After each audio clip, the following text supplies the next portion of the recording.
guys. Thanks for joining us. We are back, 3 girls, 1 office. Where in the office we talk about friendship and love, relationships, everything in between. Today we have a little bit of a deeper conversation happening. I think we'll be discussing grief. We are honored to have Jill with us today. She is a friend and a mom in our community. She is going to talk to us all about her daughter, Ella, who passed away over the summer. But before we dive in, we want to give a shout out to Matt, Gabe, here at Westchester Studios. They get it done. They really do. Get it all done. So if you have a project that you're thinking about, a podcast, anything, headshots, deal, any kind of project that you want to see come to life, Westchester Studios is the place to be. So let's get started. I'm so glad you're here. Thank you. Jill. It's so good to see you. It's good to see you. All right. Well, Jill, we've got lots of questions today for you, but how are you doing? One day at a time. Yeah. That's right. Some days are okay, and some days are sit on the sofa.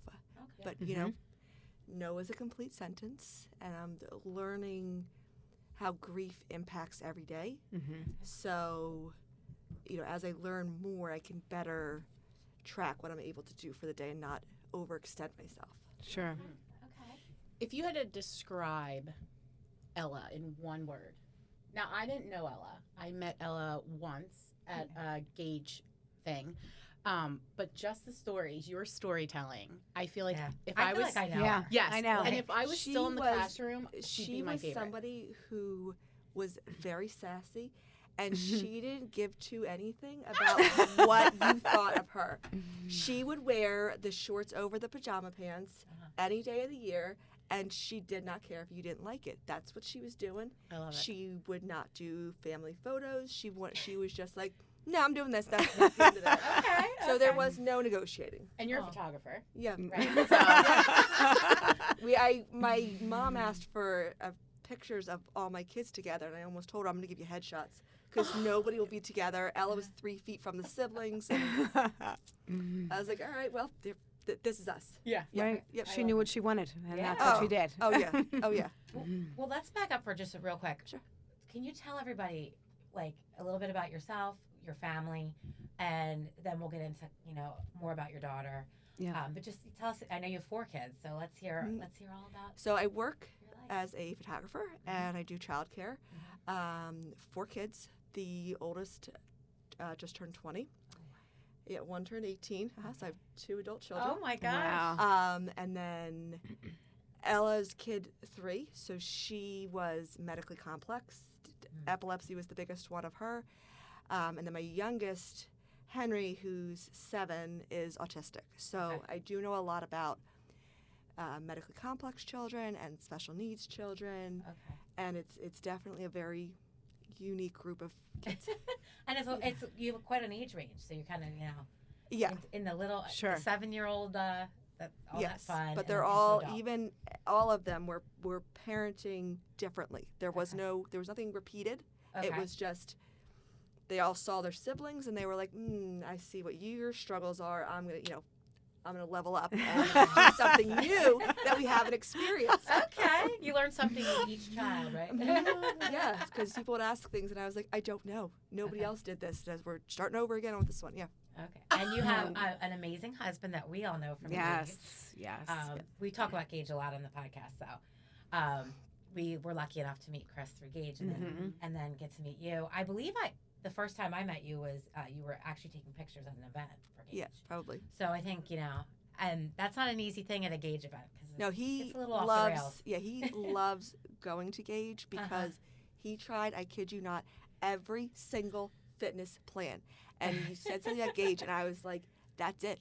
If this doesn't work, you're done. Stop where you are because there's no more trial periods, no more paying for things and whatever." But he loves it. He's stuck with That's it. great. Well, we're lucky Yeah. to know Yeah. him, and I'm glad he's there. He's one of the friendly faces that we get to see all the time. So. He's kind of like quiet, but then when you he'll like a zinger now and Yeah. then. That's And right. I'm like, oh. The dad jokes. Yeah. Yeah. But he works hard in that gym, man. Yeah. He Yeah. is Yeah. just amazing. Yeah. He does. So, all right. So now, let's focus a little bit now on this beautiful daughter of yours. That her name is Ella. Mhm. Can you tell everybody a little bit about what her? You said she's medically complex epilepsy. Can you just kind of go through a little bit about her story? And Sure. So medically complex, by definition, means that you have multiple specialists on an ongoing basis. So that's what medically complex is. So when she was born, at about 6 months, they started to notice some uneven leg growth.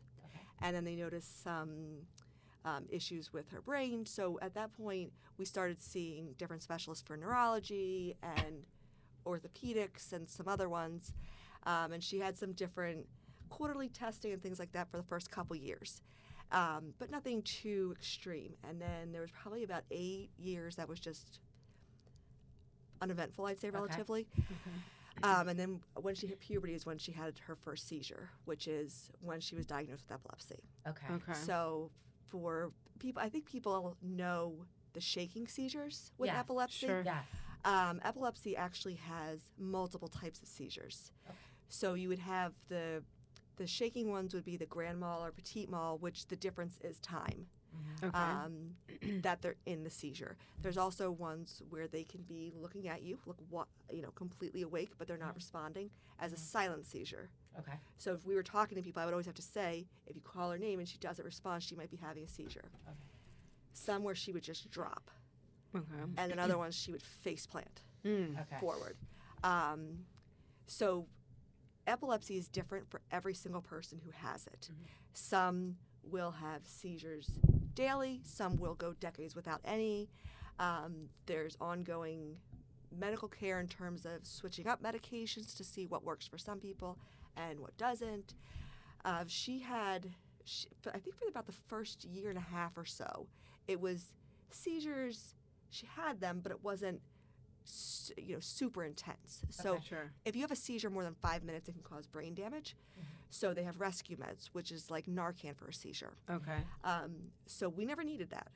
And then there's a correlation between a keto diet and less seizures. So we did that, and for about 8 months, she had very few seizures. So it worked great until it didn't. And when the seizures came back, it was sometimes daily, sometimes a couple times a week. But at that point, we needed rescue meds all the time on hand. And so it would be school, home, other places that she went, had to have them stocked there because you only get a few minutes before you have to give the rescue meds. So the other thing with having those is it's a controlled substance. So if you need to we went from a small dose, we needed a lot more. The fight you have to go through to get them because you have, even with primary insurance, each rescue med would be about $500. So Medicaid covered that for us. But if you don't have it and you have, say, 5-6 doses a month, I mean, that's a mortgage payment. That is. And so for her battle towards the end, it was getting far more intense, where we were switching meds like very frequently, trying to figure out what was going on. And you could tell that it was taking quite a toll on her, where she was just starting to lose some of the basic skills. Like when she would write her name, it would take her a lot longer to spell it.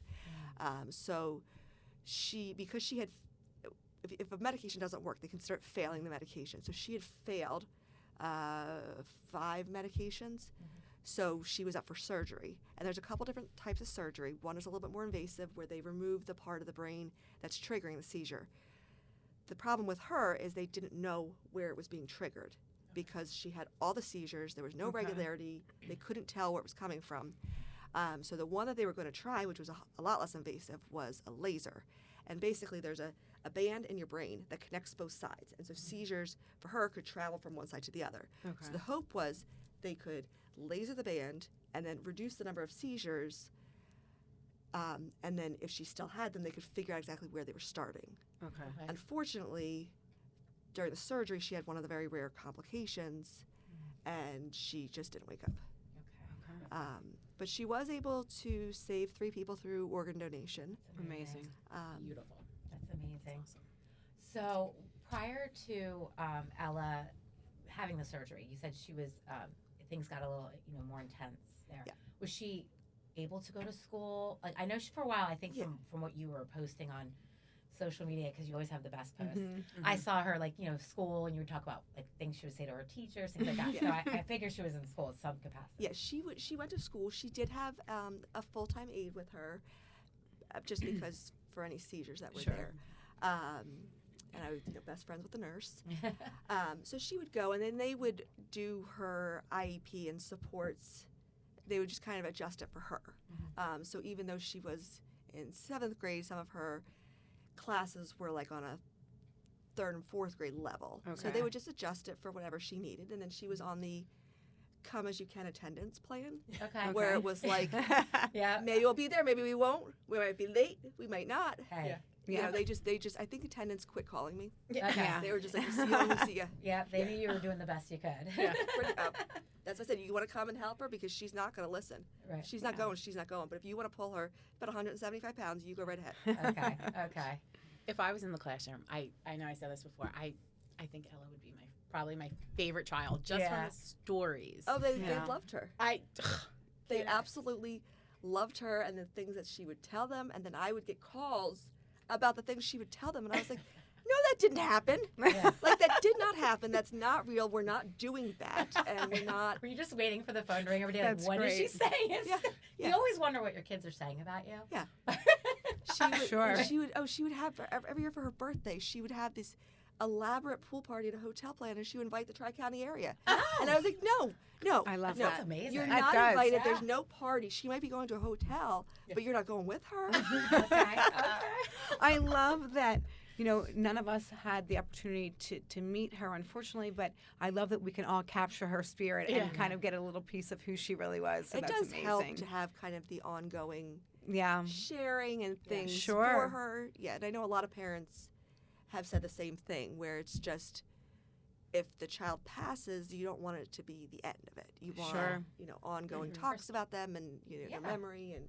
She lives forever in the stories and the memories. That's a beautiful thing. So I guess, we have a lot of questions about Sure. this topic because, it's one of those topics, and we were talking about this before having you come in. Mm-hmm. It's like, it's kind of as awful as it is for It's the family. uncomfortable. It's very Yes. awkward. Yeah. Thank It you for is. acknowledging You that. you don't know what to say, because if you have Exactly. not lived the Yes. experience, Mm-hmm. you don't truly know. You Okay. can empathize that somebody is struggling, Mm-hmm. but you don't know. It's just like the same thing for the past 3 years. If you don't have a medically complex child, it's very difficult to understand the 24/7. On a scale of 0 to 10, you're at a level 12. Yeah. 24/7. So it's a very hard to understand sort of that stress level and that, needing to decompress, but you can't ever really do that. And I think when I would read people's stories, I would see what their experiences were. And so when I went, started going through it, I was like, but I'm not, like, I don't feel lost. I'm not, like, crying on the floor. I'm not, I had to learn how grief Right. affected me. And what I've learned is that it feels like you're wearing a lead suit at all times. Right. Everything is 3 times as hard. Things that you, like cooking, where I would do all the keto cooking for her, I can't cook for my family yet. I can cook for other people. But there's just things that I would do with her that I just can't do yet. Sure. And I don't know if I'll ever be able to do it. But I can microwave a pizza. Hey, that's important. Good enough. You want some cereal? I got you. Everybody eats. That's good. Yeah. But I don't mind sharing my journey, because whether your grief is the loss of a loved one or the loss of a pet, or maybe, loss of a home or a job, the trauma and PTSD is a shared experience amongst so many people. And so a lot of people will say, I've lost a sibling or a parent, and it's hard, and I know it's not the same, and I always say to them, grief is grief. Like, it doesn't matter that we don't have the same experience. Yeah. Grief is not pie. It's not like I have my experience, so I get 3/4 of the pie, Right. and you only get 1/4 because your experience. No. We both get our own pies. You can have as much as you need to. You respect your grief for what it is.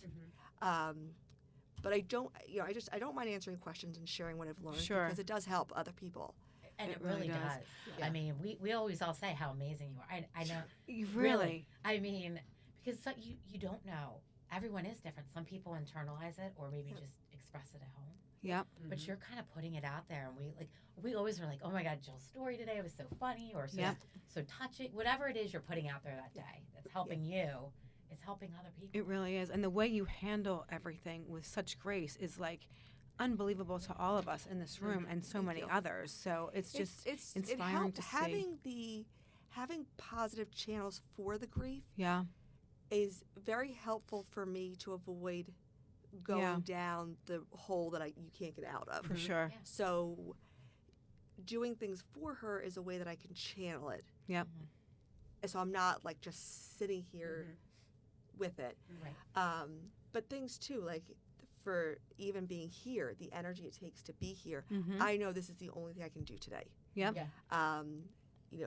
Recently I went to a meeting one night, and the next day I was up late babysitting, and then I had something the next day. By Sunday, I felt like I was hit by a truck. Sure. Because I have to remember I can do one thing, and then I need to decompress the next day. Sure. And I need to sit there, and nobody can talk to me. Yeah. Nobody can ask me for things. Nobody can interrupt me. I just need to sit.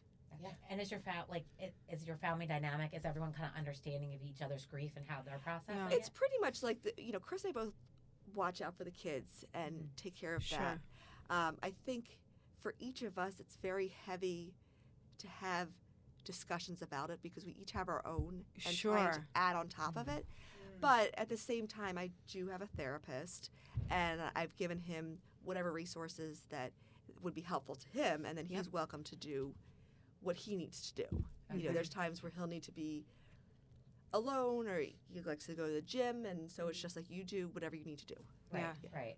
Yeah, like you said, everybody handles grief differently, just in general. Yeah. So how one may grieve is totally different, and then it's, I would imagine, a difficult dynamic in some ways to understand the grief from another perspective. So it's like you said, Chris has his way and his outlet, and it's great to understand those things just in the healing process. Yeah, and you also, in terms, I think anybody who's gone through grief, you have the initial outpouring. Yes. The love and the support and everything. And then as time goes on, people move on in their own lives. And so you're there. Yeah. And you're just like, okay, everyone's moved on. Well, I'm still here. Yes. So you have to adjust and process that as it is. Okay. And, I'll tell people that are also grieving other things, do what you need to do. Yeah. Initially you can have all the anxiety and focus on what you need to get done and what you need to handle. When there's a letdown from that, then you're just sitting there with the trauma and how it impacts you. And I don't think that everybody is prepared for that. And it can be a couple months later, it can be years later, whatever it is. Okay. And I think that time between, death and laying to rest and all that stuff, I think because you're so surrounded by so many people and you're laughing and you're exchanging stories and stuff, that's when you're like, okay, this doesn't feel so bad. And then, when you're alone, it's different. And did you feel differently toward the people around you, like in that moment? Like, did you look at people and people in your life and think like, well, you have 4 healthy children still, and like, did that I did not. Okay. I do know that some people do. Yeah. My perspective has been, when I see other families and they're posting their everyday events or they're doing it, I am very thankful for them. I'm very thankful that they don't have the experience that I have. Yeah. Just because it's not, as an empathetic person, it's just something you don't want for other people. Right. So I've never found envy towards people who don't have the same situation. I focus more on gratitude for the people that came out. Like when we did the celebration of life, my goodness. I did nothing. I told people, I said, I want this, and I want this, and I want this, and they just did it. They just made it happen. And it was right. And so having that support when I didn't have to do anything made it easy. Yeah. Because now there's certain tasks that are just, it just takes twice as much or 3 times as much effort. So I just don't do them. Sure. Right, right. If you think your laundry piles are big. Although we did get a working washer, so we can now wash the clothes in our own house. Hey, that's one day plus, at a time. Yeah. One day at a time. But there are certain things that I find very easy to do. Like I can do the dishes every day, no problem. And Chris does certain things regularly that are super helpful.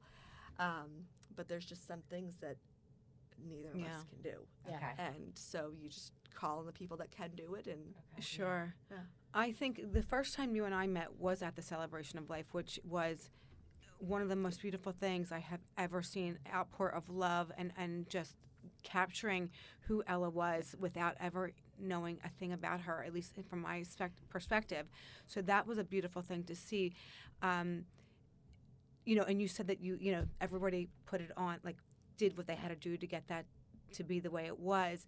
And do you find that support system was helpful throughout this entire process? Like, does that continue to, do you feel comfortable going to people for help? Because I'm just, from an outsider looking in, you know, I think asking for help is hard in general.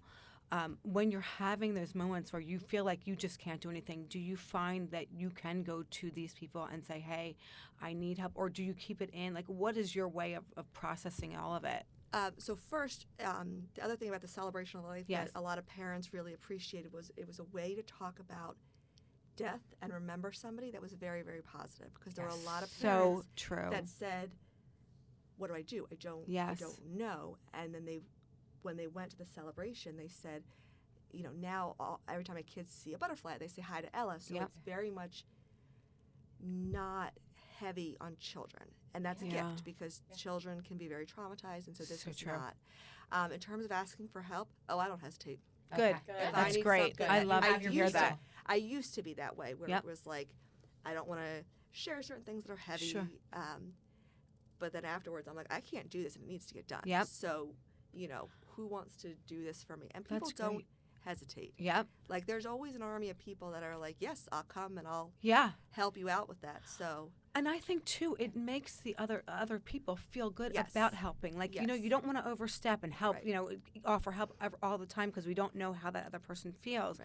But when you are approached and asked for help, it does make you feel like I'm adding something to this. I'm helping someone through this struggle. So it's very hard when you want to help somebody, but you can't fully empathize with what they're dealing with.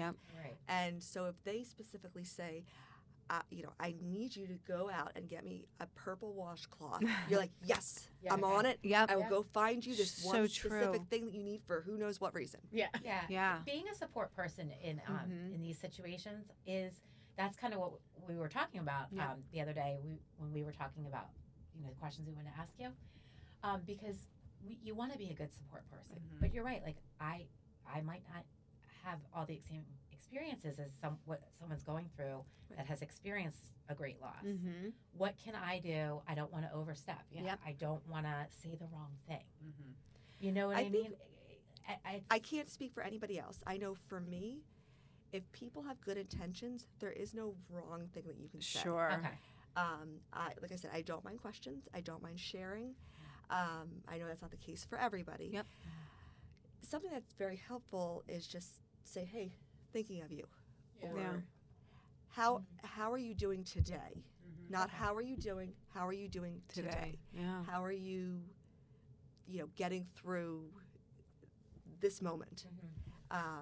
Checking in with people that you know are struggling can be very, very helpful, because I think when you are suffering or dealing with something heavy, you feel alone, but you don't want to be alone. You want to know that you're not you're not odd that other people deal with this. Right. So just simple words of just kindness, checking in. That's good to know. Because I've had people that will reach out and they'll say, "Oh, I saw this cool sticker somewhere and I thought of Ella." Like that I love, because then that still keeps it going. And that's one thing that's been really helpful with the foundation, is because there's ongoing things and I can control these things, and it's just been very light and joyful, and which is a good legacy to have. Well, tell everybody about the foundation. That's what we want to give you an opportunity to tell. I mean, we know about Ella's Gifts, but for people that don't know you until today, and they're getting to know you and they want to know more about your story, tell them about Ella's Gifts. So Ella loved to wrap presents and give them to people, and it was very random. Like the time she wrapped up pictures or something from my parents' house and gave them to people at school. And then there was another time. That's great. I have gosh. an aunt in Massachusetts who made cinnamon rolls, and somehow Ella got these cinnamon rolls home. We don't know how they got home. Like in her suitcase or something? I don't know. But somehow she got them home, and they got to one of her teachers. And the teacher was like, "Thank you so much for the cinnamon rolls." I was like, "What are you talking about?" Oh my goodness. And then she had just funneled them to school, and I was like, "I'm glad you like them, but where do these things come from?" That is hilarious. So the Oh my foundation goodness. is just with that mission that all donations are just used for random acts of kindness, whether it's a gift card to my mechanic that he could give to somebody to help with their bill, to the vet to help with a bill.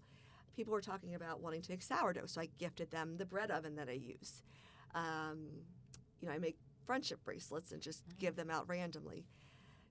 Just whatever kind of strikes me at the time of Right. what would be a good way to use the funds. That's Right. great. Where would I find it if I want to follow along? So there is a Facebook page. If Okay. you search Ella's Gifts of Kindness, you'll see it. Okay. There's the butterfly logo, which is actually her drawing. And then Wow. all of the wording on the Ella's Gifts Spread Kindness is her handwriting. I took Oh, a bunch of samples and put them beautiful. all together. That's amazing. So It really is. That's a lot. Um, Yeah, like, that's amazing. So Facebook, and I think I posted more on Facebook and Instagram. Okay. In terms of the current events, the website is ellasgifts.org. Okay. And you can find out about her story. There's a donation page where you can donate to the foundation. You can also donate to a phenomenal organization called the Cure Epilepsy, and Cure is an acronym, which donates all their money to finding a cure for Okay. it. Okay. So we very much support them. And then there's also a link if you want to sign up to be an organ donor. Okay. Great. So there's some different events that we've done. We've done some different workshops, and for the workshops, there's a portion of the price to join is a donation. So the other weekend we did a soup day where everyone just volunteered to bring a soup, or you could come without cooking, and you donated, and then we raised over $150, Wow. which was used to buy gift packages of the spoonfuls of comfort, Oh yeah. which Right. is like the soup and the Yep. rolls Yeah. and the ladle. I wanted this box for the Ah. ladle, and I now have 3 ladles, Okay. so I'm very excited. I've never That's tried. great. I've No. always I've heard seen it's it. great. It's a great Yes, thing you to get your 2 someone. soups that you can pick, Okay. and you get the rolls and the cookies Okay. Oh, and the ladle. So that's a good thing too. to So send to the someone idea that's- was, soup is just good for the soul. It So we're like, is. we're gonna find someone, we're gonna donate them a gift card or a box or whatever it is. And then some of the other workshops that we've done have donated to other causes. Because I always say if people want to do a workshop or some sort of event, I'm all for it. I can only think of so many things. Sushi making, right, was one of those. Yes. That was So cool. we did the sushi making, and that Okay. supported the foundation. Everybody came and learned how to make. I think everybody made a roll. Okay. Okay. But we'll do another one because people really wanted to join. Okay. And then I think we're looking at a gaming workshop, a gaming tournament, which I know nothing Okay. about gaming, but I know a lot of people love Yeah, it. Yeah. So I grabbed my godson. I was like, "You're coming with me just to use the gaming lingo, whatever Yeah. whatever it is." Is there gaming lingo like that? So I is don't- I think there's there like- is. there I is hear probably my a whole- kids There's say like things. game whole- names and a Wow. and a rules and I don't know. Wow. That's why I'm bringing Yeah. him with me. 'cause You're I have no probably idea. going to learn more than you ever want Yep. to know about gaming. That's true. If I can pay attention. Yeah. But it's all about spreading kindness and giving back. So the other thing that is coming up April 8th would be her 15th birthday. And so you have Oprah's favorite things. Okay. So we have Ella's favorite Ooh, things. I can't wait to raffle find out what they basket. are. Wow. And I put out just an Amazon wish list for anybody who wanted to help. Okay. We have 15 baskets, so we got the number I wanted. And then each basket is worth, I think the last I counted was at least $150. Wow. So I think donations are over $2,000 just with items and money, and there'll be some Ella's Gift merch in some of the baskets. So those will go live in a couple weeks, and then you can buy raffle tickets Okay. for whichever baskets you want. The other thing we're working on with the Downingtown Borough is getting a mural for Ella, and Oh, her art teacher, who's a phenomenal local artist named Brian Hearns, designed the mural, and they want to do trees and a bench and make it a Downingtown Kindness Garden, Okay. I love that. which will be great because in wintertime the town kind of is blah. So Yeah, this will it'll be help bright with and color. cheerful. Yes. Oh my gosh, Ella's gifts. When I tell people that are listening, I honestly I went to her celebration of life, and I'd say within days I was seeing things about Ella's gifts. And, and just to tell you about the celebration of life, it was the most like if I can paint a picture, it was balloons and a DJ, bracelet making, delicious food. It was like a sunny, beautiful day. Yes. In this beautiful like barn setting, and you know, all of us were very, you know, you're feeling somber and everything, but you go. It's just this uplifting occasion. Yeah. And then within a couple days, you know, you're wondering, how can I help? What can I do? You're giving us all this platform to help. Yeah. And also, like in a couple weeks, Gage, our gym, is doing a boot camp, which anyone's welcome to join. Yep. We're going to post information about Ella's gifts, about the boot camp, everything, you know. And we recommend following. Yeah. Yes. Because Jill always has good posts. I mean, she never disappoints. You really So do. you really Good should follow sense of her. humor. No matter where you live or what your story Well, is, the you'll event love that you're Jill. doing is great because I don't think a lot of people realize that 1 in 26 will be diagnosed with epilepsy. Okay. Oh, And I it's did not know that. so it's just I feel like it's a lot more are diagnosed than a lot of people realize. Right.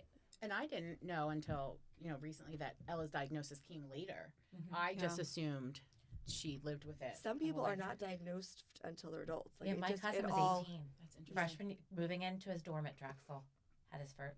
Believe that was the day he had his first seizure. Wow. Can you imagine? You know, I mean, it's you know, so it really is. You're right. I have a friend whose daughter was the same thing. She was 18. She was ready to go to college, and then she had to rethink everything. So there's she no couldn't rhyme or drive. reason, right? No. Like, It's just- very random. It's very much. But the more we know, Yep. and you're, you know, Yes. educating people about what to maybe look for, or you know, Yep. just so they're not so overwhelmed when it might Yeah. happen. You know, but Oh, our time is running out. I know, Jill, I could talk to you for Forever. I another know. 30 minutes Forever. easily. Okay. Will you come back one day and visit Sure. us again? Yeah. Yeah. We Sure. loved having you. You'll have Yeah. to. Yeah. Okay. We Yeah, love it. please Yeah, do. it's- So thank you for being here. Thank you. Thank you for sharing your Yes. story. We'll link all of those, like Okay. Steph Yes. said, we'll link everything if that's okay with you. Absolutely. Okay.